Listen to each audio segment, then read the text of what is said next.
Fala, meus amigos, sejam muito bem-vindos a mais um Papo Clássico, um podcast onde nós falamos sobre tudo à luz da boa cultura clássica e da ortodoxia cristã. Meu nome é Vitor Vidal e o nosso tema de hoje é sobre cinema. Cinema que é uma arte tão subestimada, né, muito associada somente ao entretenimento, mas é uma das poucas artes que consegue conjugar entretenimento com cultura, com inteligência e com educação. Bora entender isso aí melhor, vem comigo.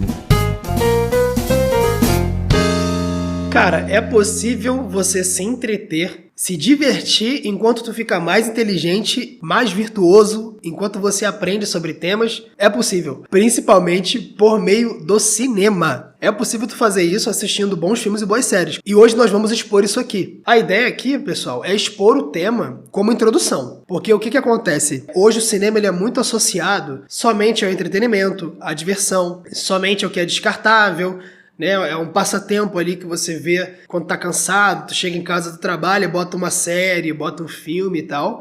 Isso não é um mal em si, né? Não tem nenhum problema. O problema é que o cinema ganhou uma conotação mais baixa do que ele realmente é. E se esqueceu a conotação de arte do belo, né? O cinema, ele é uma arte, tanto como a literatura é uma arte, tanto como a música e assim por diante. E aí eu digo o seguinte, cara, por que o cinema hoje, ele é retirado dos meios que se dizem intelectuais, né? Por que ele é pouco falado? Se você tem uma pessoa que você segue no Instagram, ou um youtuber que fala sobre cultura, sobre educação e tal, essa pessoa raramente vai falar de filme, raramente vai falar de série. E quando tu tem pessoas que falam de série, de filme, você só vê, tipo assim, aquela coisa mais cultura pop mesmo, né? Então, falando ali de Marvel, de personagens e tal, bem focado em cultura pop. Raramente você tem a elevação do cinema como, né, algo do patamar cultural universal. Então, assim, é muito estranho. Por que isso é pouco falado, não é? E aqui eu louvo em público, eu dedico esse tempo do meu podcast aqui para elogiar o professor Carlos Noguet, tá? O professor Carlos Noguet, para quem não conhece, ele é um intelectual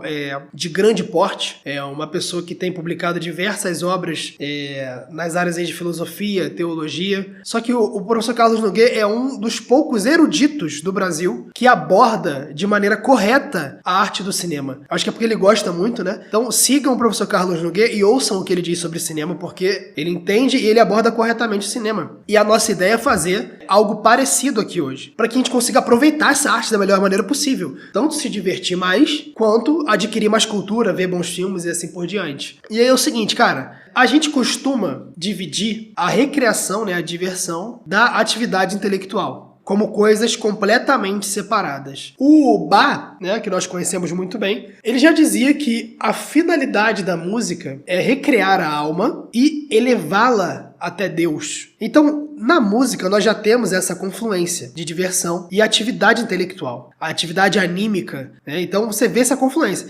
Cara, o cinema, mais ainda, o cinema consegue convergir as duas coisas. Porque você tá ali tendo um bom tempo, né? Você tá tendo um alívio, de certa maneira. Claro, isso não funciona para todos os gêneros de filmes, mas na maioria das vezes você tá tendo um período de diversão, né? Você tá esparecendo de alguma coisa e tal. Só que é o seguinte, cara, de entretenimento no cinema, nós já temos muitas opções. Porque olha só, quantas séries, cara, aquelas séries pílula, né? Tipo assim, tá muito comum isso no Netflix agora, no Prime, de você ter uma série assim de 6 episódios ou de 10 episódios. Não uma série alto nível, mas tô falando assim, séries medianas, né? Que você dá o play pra passar o tempo, pra você supostamente descansar. Quando na verdade você termina essas séries assim, geralmente, mais cansado do que tu começou, né? Porque é uma coisa mal feita, cheio de estímulos, né? E não tem uma unidade, né? Tu termina com aquela sensação de tipo assim, caramba, mais, sei lá, 3, 4 horas aqui, ou até 10, 20 horas pra nada. Eu não me diverti, não aprendi nada, não me emocionou, eu não fiquei curioso pra descobrir nada. Séries sem graça. Elas te bombardeiam com um pico de estímulos, né? Tipo, hoje tá todo mundo viciado, né, em reviravolta, né? Tipo, todo mundo acha, por causa muito do streaming, que um bom filme tem que ter reviravolta. Um bom filme tem que ter o tal do plot twist. Tem que ter, tipo, sacadas engraçadas. Tem que ter, assim, excelentes paisagens e uma filmagem absurda e tal. Cara, não necessariamente. Então, o que é isso? Qual que é o problema? Tudo isso tá embutido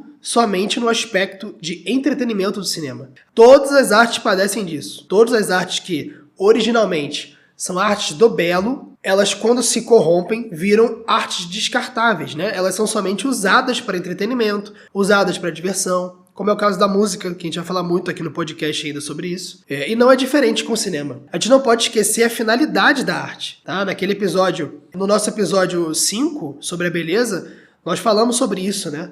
Sobre a finalidade da beleza, que é fazer o homem propender à verdade e à bondade por meio do mundo físico. Né? É um negócio impressionante. E, cara, o que é o cinema? Vocês já pararam pra pensar nisso? O que é o cinema? Você tá vendo ali várias cenas rolando na tua televisão, no cinema, no teu celular. Só que o que é isso? Cara, é basicamente o seguinte. Quando no século XIX começaram a surgir as filmadoras, né? As tecnologias diversas de audiovisual, obviamente a primeira coisa que se pensou foi, olha, como nós usamos isso para contar histórias.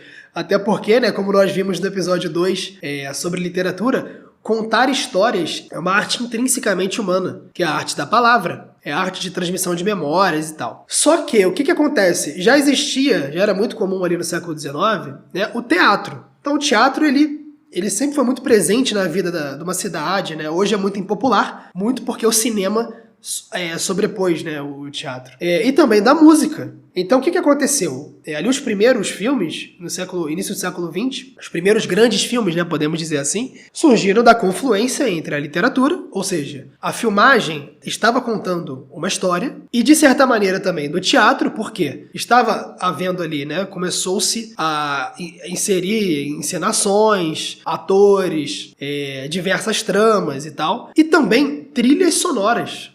A gente começa ali com sonoplastias, né, efeitos mais básicos, e hoje você vê que isso foi evoluindo, e hoje você tem grandes, assim, trilhas sonoras que parecem até sinfonias, né? Tem muitas misturas também de grandes composições para filmes com sonoplastia, que é o caso clássico do Hans Zimmer, né?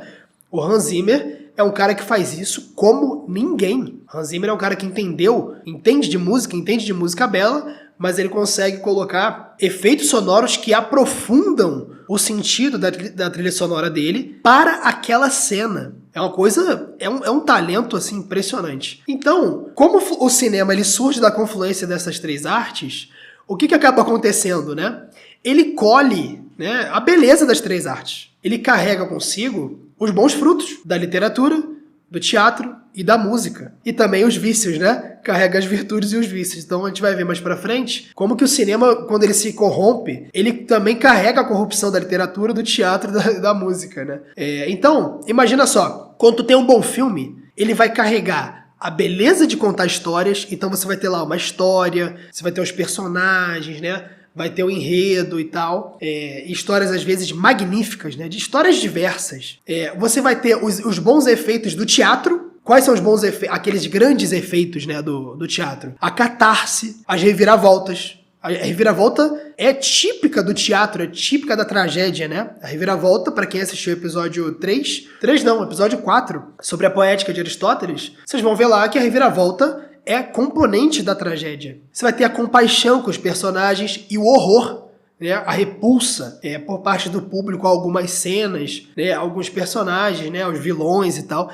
Isso é típico do teatro. Ainda tem sobre isso tudo, né? Muitas vezes como pano de fundo, ou melhor, na maioria das vezes como pano de fundo, a música. E a música, para arrematar isso daí, ela vai trazer aquela comoção e aquela elevação, né, das emoções para aprofundar o sentido das cenas. Às vezes, você ter uma cena muito comovente, ela já vai ser comovente. Só que, cara, quando tu coloca uma música emocionante por cima, aquilo ali tem um efeito avassalador na tua alma. É muito brutal, entendeu? Principalmente no cinema, com aquele som mais imersivo. Então você imagina, por exemplo, né, um bom filme que carrega uma beleza literária, né, que a história é muito linda, muito bonita.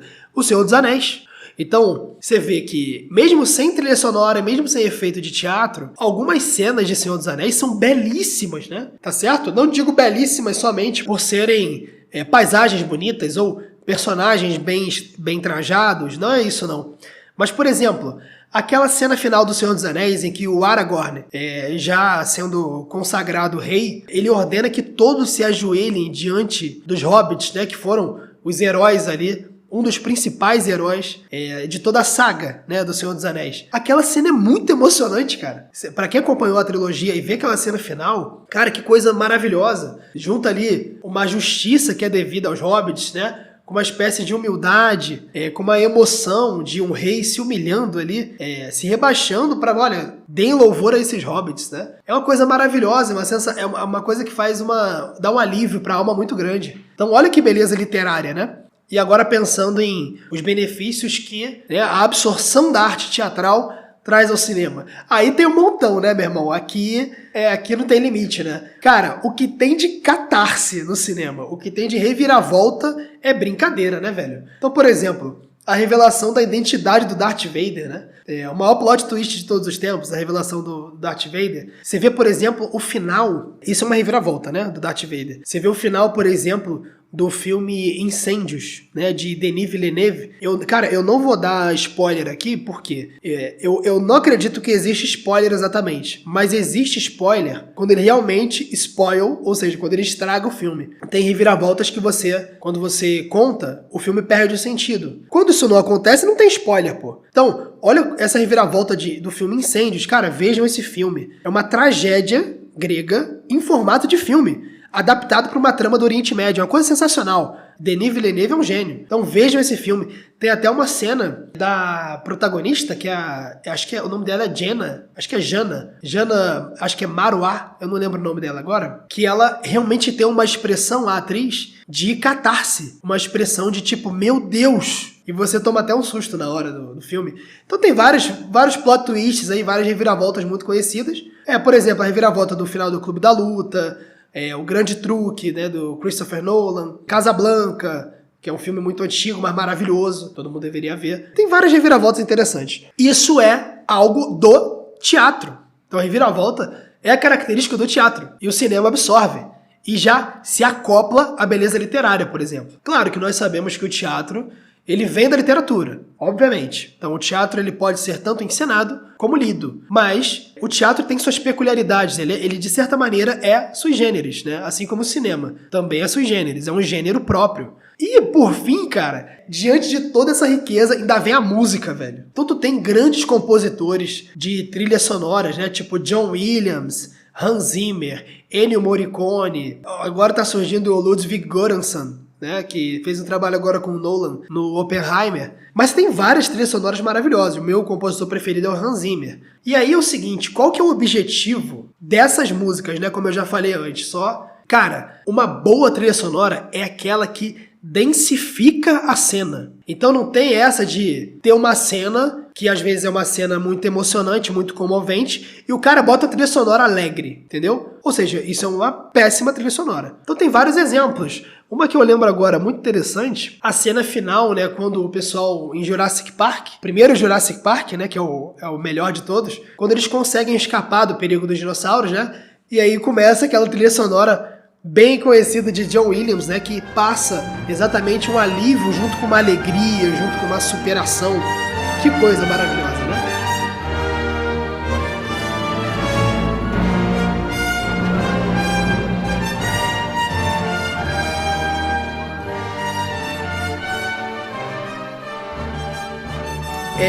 O Hans Zimmer também, a trilha sonora de Duna, como que ela consegue captar o espírito da história, né? É uma coisa impressionante. Você tem tonalidades ali, você tem melodias árabes, né, misturado com uma sonoplastia um pouco robótica, né, uns efeitos bem típicos, né, uns efeitos sonoros que tipificam mesmo o caráter retrofuturista da história.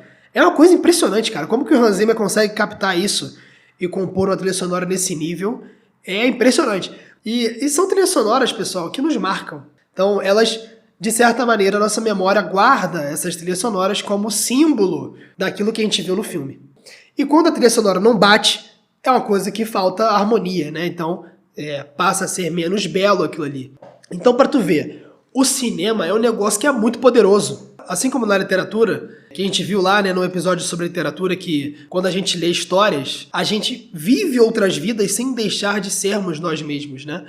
Assim como isso acontece na literatura, no cinema também, velho. Então, o telespectador, ele vive aquilo ali, vendo as cenas, né? Ele vive indiretamente aquelas experiências humanas, né? Aquelas experiências, aquelas circunstâncias de pessoas fictícias, sem deixar de ser ele mesmo. Só que isso no cinema é ainda mais forte. Por quê? Além de você estar vendo aquilo ali, ainda tem a música por cima, ainda tem toda a dinâmica de cena, os takes, né, as ênfases, os zooms que eles dão, as feições mais próximas dos personagens, as paisagens. Então, assim, o cinema, ele é poderosíssimo. Muito tempo atrás se cogitou que o cinema poderia ser só uma extensão do teatro, né? Mas realmente não tem como. O cinema é uma coisa acima, no sentido de ser uma arte mais sintética, né? Tanto que ele é chamado de arte total. Então, ele junta essas coisas todas e ele vira uma coisa nova.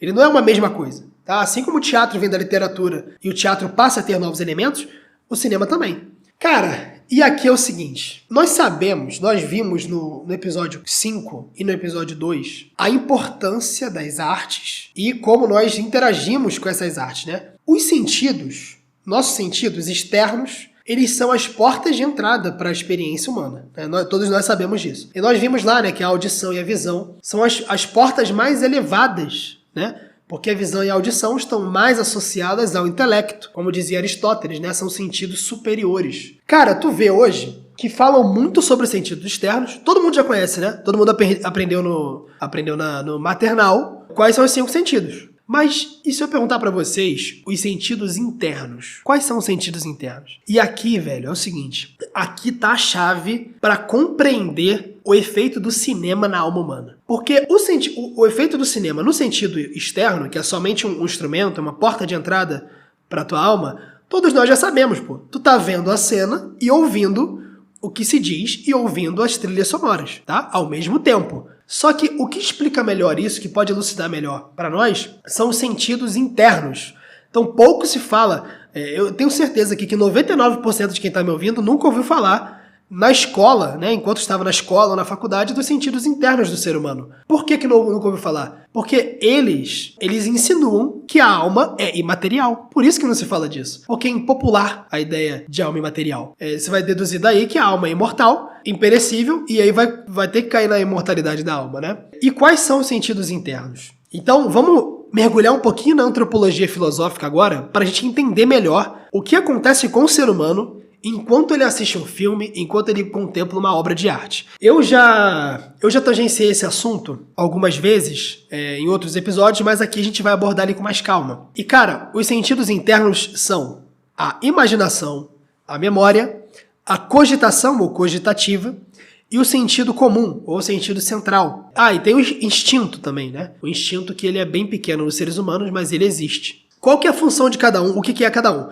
Cara, a imaginação, que eu acho que é o que todo mundo conhece também, ela nada mais é do que a criação, né, a conservação, a composição de imagens mentais, sensíveis, que são possíveis. Então, por exemplo, se eu falo assim pra você, olha, cara, imagina aí uma praia que tem areia rosa, um mar que é cor sei lá, um mar verde fluorescente, só que as árvores são marrons e o céu é laranja. Você consegue imaginar isso? Claro que existem limites para a imaginação, que é o limite do possível. Então você não consegue imaginar aquilo que é impossível. Então, por exemplo, se eu pedir para você imaginar um quadrado redondo, você não consegue. Então isso é inimaginável. Se algo é inimaginável, não é possível. Tudo bem? Aristóteles e São Tomás de Aquino chamavam isso dos fantasmas, né? Literalmente em grego é fantasma. São imagens que surgem na nossa mente e a gente consegue manipular. Esse é o primeiro dos sentidos internos. O segundo sentido interno é a memória. Do que a memória é capaz, tá? A memória, existem 2 tipos de memória. A memória sensível, que ela guarda, né, as imagens no tempo. Ela é realmente, você é uma lembrança...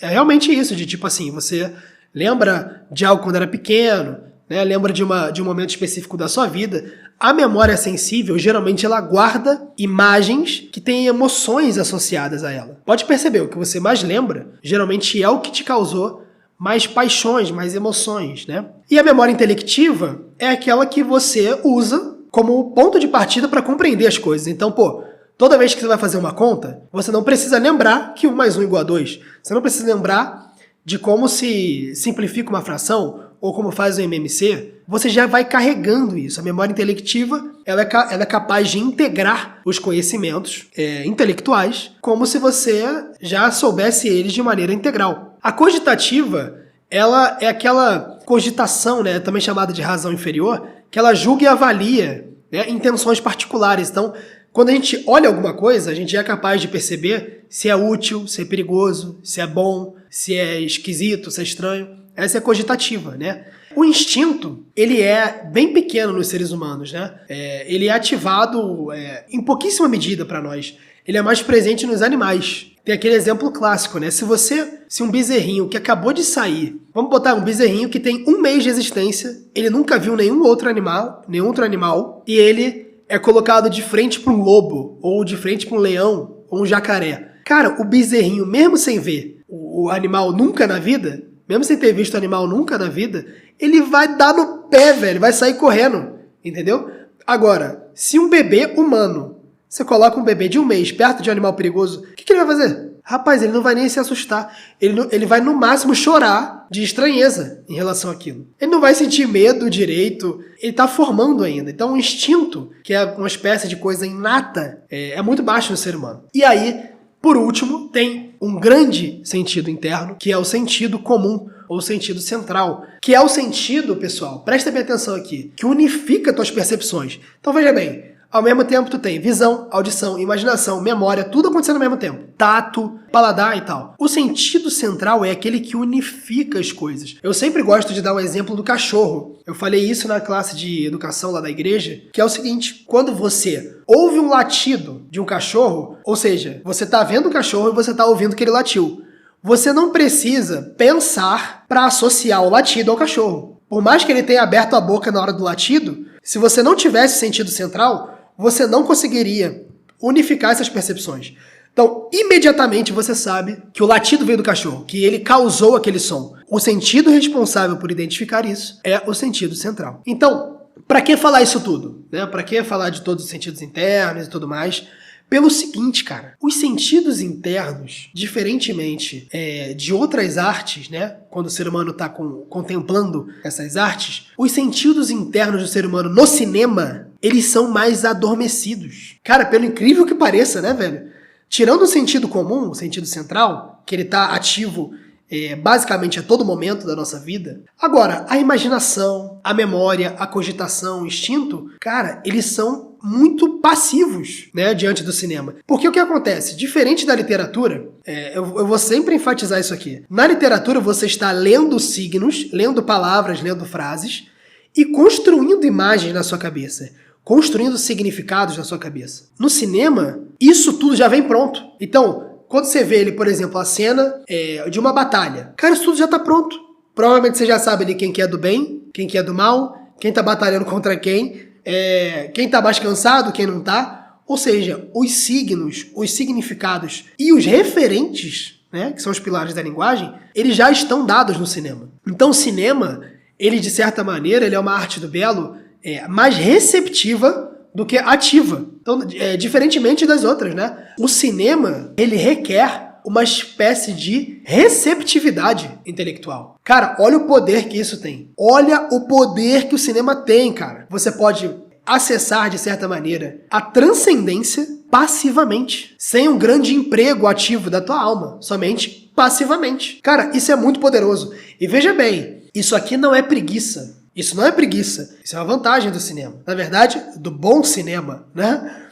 Então, assim, cara, você tem uma arma muito grande na mão. Tanto que o cinema foi muito usado para propaganda, né? Propaganda de governos totalitários, principalmente. Foi muito utilizado porque ele é muito apelativo. Ele já quase te convence sem fazer nada, entendeu? Você que tá me ouvindo aqui, você que tem filho, você que vê muito filme, cara, passe a enxergar o cinema como uma arma que pode ser muito bem utilizada para o bem da tua própria alma e para o bem da alma daqueles que você ama. Então, às vezes é muito distante a contemplação de uma pintura, né, de uma sinfonia. Nem todo mundo tem um tempo para parar e se deslocar para algum lugar e ver um teatro, ver uma peça e tal. Agora, filme, cara, filme popularizou e tem muito filme bom à nossa disposição, muita série boa. Por que isso é importante? São Tomás de Aquino, ele nos ensina que as imagens sensíveis, né, elas são a matéria-prima do intelecto. O intelecto, ele começa, de certa maneira, zerado, né? Existe o intelecto agente e o intelecto passivo, né, o intelecto paciente, de maneira que conforme você vai tendo contato com o mundo sensível,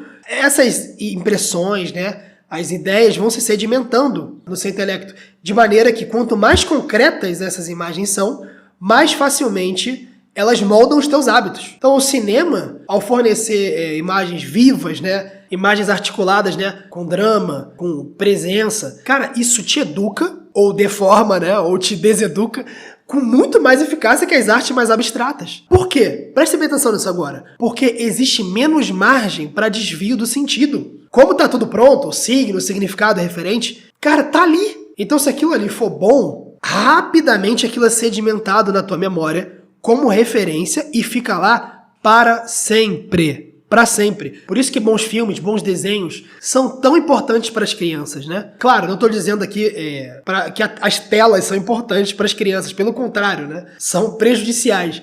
Agora, quando as crianças têm contato com a arte do cinema, cara, é crucial que elas vejam boas obras. Então, por exemplo, é muito diferente você oferecer um desenho besterol, assim, digo filme mesmo, né? Ou um Rei Leão da vida, por exemplo, né? Então, cara, é muito diferente. O Rei Leão é todo um simbolismo de hierarquia, de lei natural, né? De dever, de honra, de destino. Você tem outros desenhos maravilhosos, né? A Viagem de Chihiro, Viva a Vida é uma Festa, que trata muito dessa temática da memória dos antepassados, né? Da honra aos antepassados, né? Claro, de uma maneira um pouco heterodoxa, mas é muito emocionante no bom sentido, né? Desenhos de cotidiano, né, que tinha antigamente, que são maravilhosos, né? Bob o Construtor, Tintin. São desenhos e filmes infantis que educam a criança, por quê? Porque passam virtudes. Então, passam sentimentos bons, boas emoções, com relação às coisas corretas. Então, não passam boas emoções em relação a coisas ruins, como a gente vai ver mais pra frente aqui. Então o cinema é muito pedagógico, até pra nós adultos, né? A gente vai criando diversas referências, né, na nossa mente, sem a gente nem perceber, cara. Pode perceber, tem várias referências na tua cabeça que você nem sabe que veio do cinema. Às vezes foi um filme na adolescência que você viu e colou na tua memória, moldou o teu imaginário pra sempre e não saiu de lá, e tu acha que aprendeu isso em outro lugar, e às vezes é de um filme. Então, quantos exemplos a gente tem, né? Por exemplo, de filmes que retratam o heroísmo do personagem principal, que é a conhecidíssima Jornada do Herói, né? Que é muito consagrada exatamente porque ela é muito valiosa, né?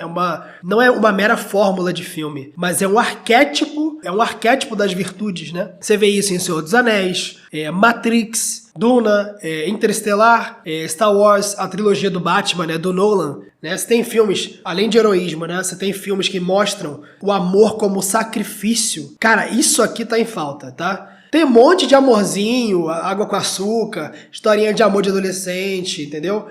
Mulher que, sei lá, mais velha que ficou solteira e começa a viver uma paixão. Isso aí tá em tudo quanto é canto, velho. Isso é entretenimento, isso aí é arte descartável. Mas agora, amor de verdade, que é amor com sacrifício, com transformação, o amor, como dizia Santo Tomás, é o desejo de eternidade do ser amado. É você desejar que aquele ente que você está amando, aquele ser humano, viva para sempre, né? Seja eterno. Isso é amor. Então, filmes que demonstram isso, né? A Felicidade Não Se Compra, né? O It's a Wonderful Life, do Frank Capra, né? Maravilhoso esse filme. Coisa, assim, muito emocionante, né? Até O Último Homem, que é um filme de guerra, só que você vê ali que a questão do chamado levado até as últimas consequências, né? Para salvar os soldados do campo de batalha. Impressionante, né? Esse cara na batalha foi muito mais importante do que os soldados lá, pô. Entendeu? Ele salvou um monte de vida. Você tem também O Amor pra Recordar, que é uma história trágica, né, do Nicholas Sparks, que foi adaptada pro cinema, mas que passa sim valores ali, né? Como amor como sacrifício, como transformação. Filmes que mostram uma verdadeira compaixão e a tristeza diante da injustiça, né? Como A Lista de Schindler, O Pianista, A Caça, né? A Caça é aquele filme com o Mads Mikkelsen, aquele ator dinamarquês, né, que fez Cassino Royale. É um cara que é acusado pela sobrinha, se eu não me engano, de abuso sexual, sendo que a sobrinha estava mentindo. A criança mentiu, né? Então, olha a circunstância, né? Olha o dilema, olha a complexidade moral do caso, né? Vejam esse filme, muito interessante. Filme A Caça. Filmes que demonstram a verdadeira virtude da justiça, né? Tem aquele filme Os Suspeitos, né? Que alguém sequestra a filha do cara, né? Os filmes de superação, cara. Quantos filmes de superação a gente tem, entendeu? Que constroem virtudes, né? Que te motivam a encarar a realidade como ela é e superá-la, né? Então, cara, o cinema, ele é uma arte muito atípica. Então, assim, como os filmes, né? Essa arte tão atípica, ela já vem interpretada, ela já vem pronta pra você. E os sentidos internos, né? Como a gente falou antes, eles são basicamente conduzidos e obrigados a seguirem uma direção específica, pretendida pelo diretor, não pelos atores, né? O diretor que é o autor do filme. O que vai definir, já que o filme vem pronto, ele não, assim, raramente ele é cabível alguma interpretação e tal, tem uma coisa ou outra em alguns filmes, né? Mas como tem uma unidade de enredo, né? O que vai definir se a pessoa entendeu realmente aquela unidade de enredo? O que vai definir se a pessoa absorveu corretamente aquela história? Adivinha? É o intelecto. A pessoa que não tem intelecto apurado, não no sentido de ser uma intelectual, mas de ter virtudes, né? De conhecer a verdade, de saber o que é o bom, saber o que é o belo, essa pessoa não vai absorver corretamente e vai ser levada pelos maus exemplos de cinema. Então, assim, se você não estiver atento, cara, você cai no engodo do enredo. E acabam sendo plantadas referências, ideias erradas na tua mente. A gente pode pegar alguns maus exemplos aqui de filme e, cara, sinceramente, sempre vai ter alguém que vai falar: mas esse filme não é tão bom assim, como é que você não gostou? Pessoal, isso daqui, assim, não é uma questão muito de gosto mesmo. É uma questão de ver como as coisas são. Inclusive, eu acredito que os que eu vou mostrar aqui, os que eu vou falar aqui, são até bem ponto pacífico, né? Não são nem muito polêmicos. Então, por exemplo, exemplos de filmes que deturpam, né, que usam da arte do cinema para coisas que, assim, para incutir, não que o diretor tenha a finalidade de incutir, como foi muito feito na propaganda de cinema no século XX, né? Mas filmes que passam ideias nas entrelinhas por meio de um bom enredo, por meio de uma boa música, por meio da empolgação e tal. Um exemplo aqui de deturpação do senso de justiça. A série La Casa de Papel. A série La Casa de Papel é uma série super empolgante. A série ela vai construindo a história, né, em flashbacks dos personagens ali que são ladrões, né? São ladrões assassinos. Vai alimentando uma empatia com esses personagens. Porque vai mostrando como eles sofreram durante a vida, né? Como eles foram rejeitados pelos pais, né? Retrata como que eles precisam de alguma ajuda. Meu irmão, mas eles são ladrões. São ladrões, pô. Entendeu? Como é que a gente esquece isso, cara? São ladrões. Ao longo da série, eles matam várias pessoas. Invadem banco. Sequestram gente inocente.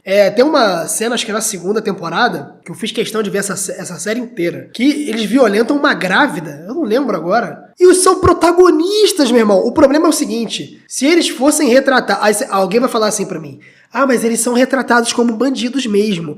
Eles são cheios de defeitos. A série não...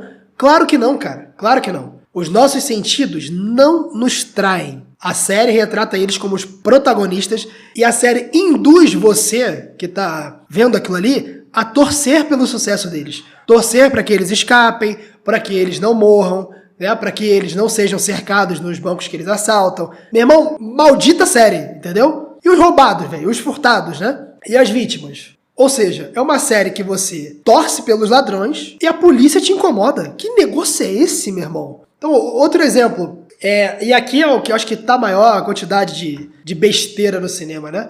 A questão dos romances, né? Das histórias de amor. Por que isso é muito sensível? Tá? Porque isso mexe diretamente com situações da nossa vida. Se um adolescente, se um jovem consome muito desse tipo de história de amor, muito idealista ou muito deturpado, é impossível ele não transpor isso para a própria vida. Impossível. Em maior ou menor medida, isso vai se refletir nas relações dessa pessoa. Não necessariamente um jovem, né? Adulto também. Olha como é difundido na nossa sociedade a crença de que o amor é primariamente paixão, primariamente sentimento. Você acha que isso veio de onde? Veio das novelas da Globo, das séries de TV, dos filmes de romance sentimentalista e assim por diante. Um exemplo disso que eu acho que é o exemplo mais imoral, mais brutal já feito nessa questão de romance, que é o filme Como Eu Era Antes de Você. Rapaz, esse filme é, assim, ele é uma deturpação, ele é uma maldição tão grande, velho. Esse filme, a mensagem dele, além de ter uma passada de pano pra adultério, pra flerte com outra pessoa durante um relacionamento e tal, relevando isso, que já é bizarro, né? A mensagem do filme é a seguinte, velho. Suspenda o seu juízo ético. Porque se você tem problemas que te fazem viver de uma maneira muito limitada, como era o caso do protagonista, né, que era tetraplégico, paraplégico, se mate. Então, assim, é uma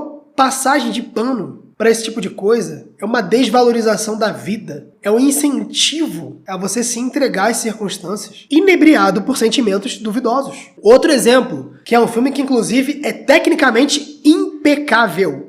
Impecável, mas é uma porcaria. O filme é uma porcaria. Coringa. Porque, olha só, Coringa, o filme é excelente. O filme, o pessoal acha super cult, né? Ah, Coringa trouxe discussões e tal. Pelo amor de Deus, cara, o problema é muito pior que isso. O filme Coringa, ele induz uma empatia perigosíssima com a loucura homicida. O cara, ele teve seus problemas na infância, na adolescência e tal. E aí o pessoal só foca na empatia, né? Como diz o Theodore Dalrymple, a empatia é o valor supremo hoje da pós-modernidade, né? Como se fosse um fim em si mesmo. Ah, tem empatia. Ué, velho, mas tu vai ter empatia com o cara que dá um tiro na cabeça do apresentador ao vivo? Claro que não.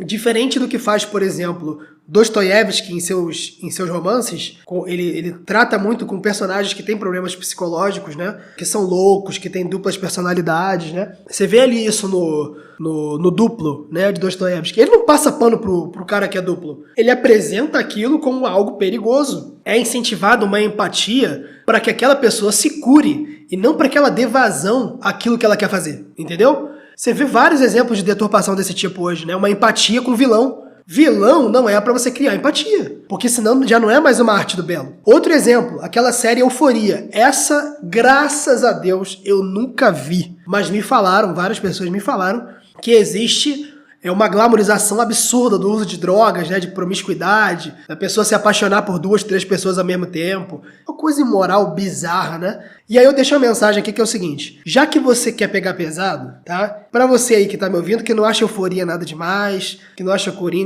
acha Coringa um filme virtuosíssimo, né? Faz o seguinte, tá? Quer um remédio contra filmes como Euforia, Passa Pano Pra Droga e os outros que passam pano para uso de droga? Requiem para um Sonho. Você nunca mais vai ter empatia com o uso de droga, entendeu? Requiem para um Sonho é um filme cruel pra caramba. Retrata a desgraça que é a droga na vida de uma pessoa e como ela sai da realidade e aquilo vira uma tragédia, uma confusão, uma nojeira só. É um filme extremamente trágico que o espectador ele fica vacinado contra a romantização dos efeitos de drogas. Então, já que você quer ver esse tipo de coisa, veja Requiem para um Sonho, né? Com a Jennifer Connelly e com o Jared Leto. Então, veja lá. Então, assim, o cinema ele apresenta alguns perigos, né? Porque ele é mais, assim, por ser mais facilmente transformável, né? Em mero entretenimento e diversão, ele é mais estimulante. Ele é mais apelativo aos sentidos superiores. Então, principalmente a visão e a audição. A gente vê muito isso nesses filmes que a gente falou aqui agora, né? Então, com certa facilidade, você cai nesse erro de eu só vou me divertir. Mas enquanto você está se divertindo, e a música tá lá te seduzindo e tal, suspendendo o teu juízo, tá entrando um monte de ideia, né? Então, o cinema tem esse risco, né, de ser usado pro mal. Então, o cinema, como ele entrega tudo pronto, existe também o risco de você atrofiar a tua imaginação e a contemplação. Se você for consumir cinema sem reflexão, cara, principalmente sem atenção, sem princípios e tal, esse pessoal que acha, não, cinema não tem que ter princípio, não tem problema louvar o vilão e desconstruir a história, pelo amor de Deus, né? Inclusive, desconstrução é o que mais se faz hoje no cinema, né? Construir ninguém quer, agora desconstruir é muito fácil. Você pegar uma história pronta, consagrada, e desconstruí-la é a coisa mais fácil do mundo, né? Então, assim, mesmo quando o intelecto, ou seja, tua cabeça, né, os teus valores, teus princípios, tua razão, mesmo quando eles estão presentes, discernindo o que é bom, o que é mal, as emoções, cara, podem ser moduladas para sugerir coisas erradas na tua cabeça, tá? Como fazem muito as trilhas sonoras. Ou seja, quando você está vendo aquilo ali, a história ela tem um sentido, tem uma moral da história. Se não tiver uma moral da história, não tem nada. Só que quando entra uma música ou uma empatia sugerida por um personagem que é imoral, que é injusto e tal,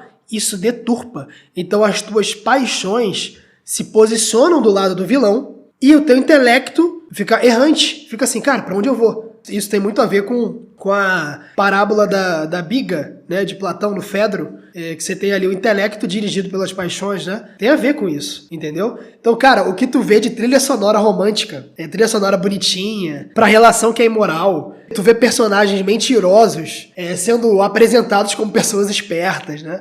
Personagens malandros, ladrões, sendo pessoas super engraçadas e tal. Assim, pode parecer besteira, mas o alto cinema, né, o alto nível do cinema como arte do belo, não pode ter isso aqui. E você vê que os grandes filmes consagrados não tem isso aqui. Não tem.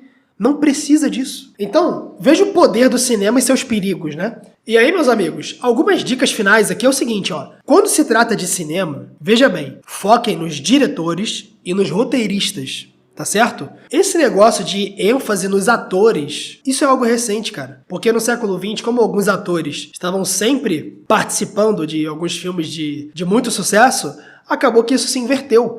Então hoje, por exemplo, você tem, no mundo do cinema, quando você fala de Hollywood, por exemplo, cara, só lembram dos atores. E os diretores, entendeu? Então a gente precisa dar ênfase no diretor, porque o diretor está para o filme, assim como o pintor está para a pintura, assim como o compositor está para a sua música, como o escritor está para a literatura, para a sua história. Quem é o autor do filme é o diretor, tá? Diretor diretamente associado com seus produtores e roteiristas. Mas a cabeça do filme é o diretor. Os atores, a atuação, as ênfases nas formas de expressão, as feições dos atores não estariam lá se não fossem idealizados pelo diretor. Tanto que quem faz o casting dos filmes é o diretor. O diretor que vai atrás dos atores adequados, né? Que ele acha melhor e tal. Então, foquem nos diretores. Foquem no Denis Villeneuve, no Christopher Nolan, David Fincher, enfim, vários diretores consagrados, né? James Cameron, Steven Spielberg. Todos esses diretores, eles fazem umas besteiras uma vez ou outra, mas são bons diretores. Diretores antigos, né? Excelentes, né? Akira Kurosawa, Frank Capra, Hitchcock, sei lá, Stanley Kubrick, Ridley Scott também. Então, tem diretor sobrando aí, né? O próprio Francis Ford Coppola, o último filme dele é uma porcaria, mas ele tem vários filmes bons, tá bom? Como a trilogia do Poderoso Chefão. Então, foquem nos diretores e em conhecer a sua filmografia. Isso é bem interessante, é um ponto de vista mais apropriado para o cinema. E aí, fica a seguinte pergunta. Vidal, onde eu busco bons filmes, né? Já que Netflix tá uma porcaria, né? Eu tô generalizando aqui, tá? Netflix tem coisas excelentes, mas o streaming eu já vi tudo, né? Eles só ficam lançando aqueles filmes pra você ver e esquecer no dia seguinte, né? O Prime tá mais do mesmo, isso aqui. Pessoal, é o seguinte, todos esses streamings, talvez só quem tenha tentado fazer algo diferente foi a BP Select, né? Mas eu não sei como é que tá agora o catálogo deles. Eu lembro que eles tinham uma proposta de trazer só filmes bons, né, pra BP Select, e quando eu vi, tinha realmente era muito bom. Só que faltava mais, né? Mais opções ali. Então, independente do streaming, nem todo mundo tem...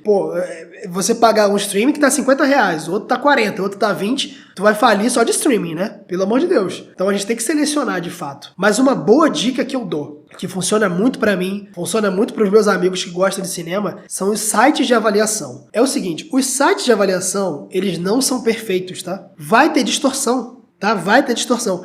Mas alguns sites de avaliação são excelentes, no sentido de filtrar muita coisa. Raramente você vai ter aquele filme que é uma porcaria completa, por exemplo, Bird Box, né, que a Netflix fez uma baita propaganda, e é um filme ridículo, assim, você pode jogar no lixo no dia seguinte, o filme não serve de nada. Você não vai ter o Bird Box bem avaliado. Uma plataforma que eu indico, tá, para séries e filmes, ela tem seus problemas, tá bom? Ela tenta consertar esses problemas, mas infelizmente não consegue, é o IMDb, tá? IMDb, pra mim, é o melhor site de avaliação, tá bom? Por quê? Porque eles não contam como voto de massa, né? Então, os votos têm pesos diferentes, né?